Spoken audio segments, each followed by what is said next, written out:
Assalamualaikum warahmatullahi wabarakatuh. Perkenalkan, nama saya Risma Febriani dengan NIM 0561611392, Prodi Agribisnis Pertanian, UP BJJ Jambi. Di sini, saya akan menjelaskan tugas 3 dasar-dasar penyuluhan. 1. Jelaskan perbedaan antara proses penerapan dan proses difusi inovasi pertanian. Proses penerapan inovasi di bidang pertanian merupakan langkah-langkah yang diambil oleh petani untuk menerima atau menolak inovasi baru secara bertahap. Sedangkan proses difusi inovasi dalam masyarakat adalah distribusi atau pergerakan inovasi tersebut melalui saluran komunikasi kepada anggota keluarga dalam periode waktu tertentu hingga akhirnya diterima secara luas. Contoh pada proses penerapan. Petani A mengetahui tentang benih padi hibrida dari penyuluh, kemudian berdiskusi dengan tetangganya, melakukan analisis biaya dan manfaat, menanam di lahan seluas 0,1 hektar, kemudian menanam seluruh 1 hektar pada tahun berikutnya atau adopsi sepenuhnya. Contoh pada proses difusi. Benih padi hibrida mulai dikenal di desa. Kemudian petani A yang berinovasi berbagi cerita tentang panen yang menguntungkan kepada kelompok tani. 5 petani yang menjadi pengguna awal melakukan percobaan melalui lahan demo, kemudian 50% petani di desa itu mengadopsi dalam waktu 2 tahun melalui diskusi dan hasil yang terlihat. 2. Seorang penyuluh diharapkan dapat membantu untuk mempercepat proses difusi inovasi. Terkait dengan hal ini, upaya-upaya apa yang dapat dilakukan penyuluh? Upaya yang dapat dilakukan penyuluh adalah dengan memberikan pengetahuan dan informasi dilakukan melalui berbagai cara, seperti pelatihan, seminar, dan demonstrasi lahan agar petani cepat menyadari dan bersemangat.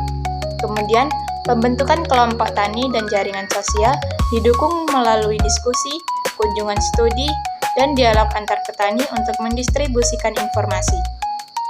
Selanjutnya, pemberian motivasi dan bimbingan individu dilakukan melalui konsultasi untuk mengatasi masalah biaya dan kerumitan, yang bertujuan untuk mendorong petani menuju tahap evaluasi dan penerapan yang lebih lanjut.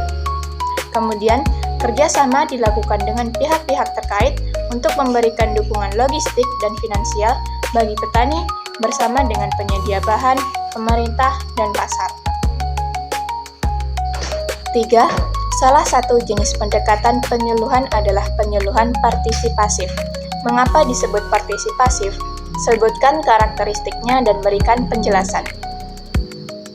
Penyuluhan partisipasif disebut demikian karena petani dan masyarakat berperan aktif sebagai pemeran utama atau bukan sebagai objek yang pasif dalam menemukan masalah, merancang solusi, membuat keputusan, dan melaksanakan program secara kolaboratif bersama penyuluh atau pendekatan dari bawah bukan dari atas. Karakteristik penyuluhan partisipasif mencakup kesetaraan kedudukan antara penyuluh dan petani dengan komunikasi 2 arah untuk mencapai kesepakatan. Kemudian, petani terlibat aktif dalam semua tahap, dari penganalisis masalah hingga evaluasi, serta berbagi tanggung jawab.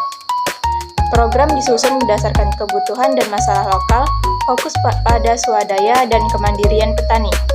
Pendekatan pembelajaran berkelanjutan digunakan untuk membangun pengetahuan dan keterampilan melalui metode interaktif. Selanjutnya, keputusan diambil secara transparan dan inklusif bertujuan untuk memberdayakan jangka panjang. Soal keempat, bandingkan karakteristik jenis pendekatan sistem latihan dan kunjungan dengan jenis pendekatan partisipatif ditinjau dari segi tujuan, sasaran, organisasi, metode, dan peran penyuluh. Tujuan dari pendekatan sistem latihan dan kunjungan adalah untuk meningkatkan wawasan perilaku dan kemampuan petani melalui pelatihan yang teratur serta kunjungan yang terarah demi mendapatkan teknologi dan informasi. Sedangkan tujuan pendekatan partisipatif adalah mendorong petani untuk mandiri dengan melibatkan mereka secara aktif dalam proses pengidentifikasian masalah hingga evaluasi. Sasaran dari pendekatan sistem latihan dan kunjungan kepada petani yang menerima informasi lewat kontak tani dan petani maju.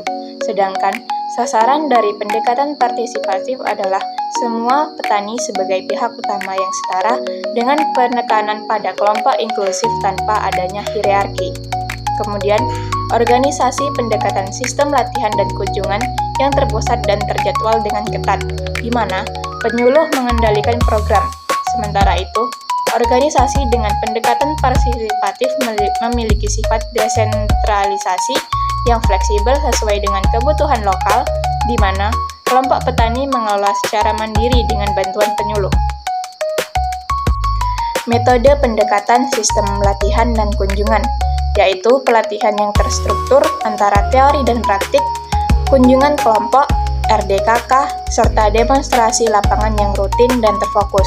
Kemudian, metode pendekatan partisipatif melibatkan diskusi kelompok, pembelajaran dari pengalaman, sekolah lapang, tur studi, dan partisipasi dalam penentuan masalah prioritas.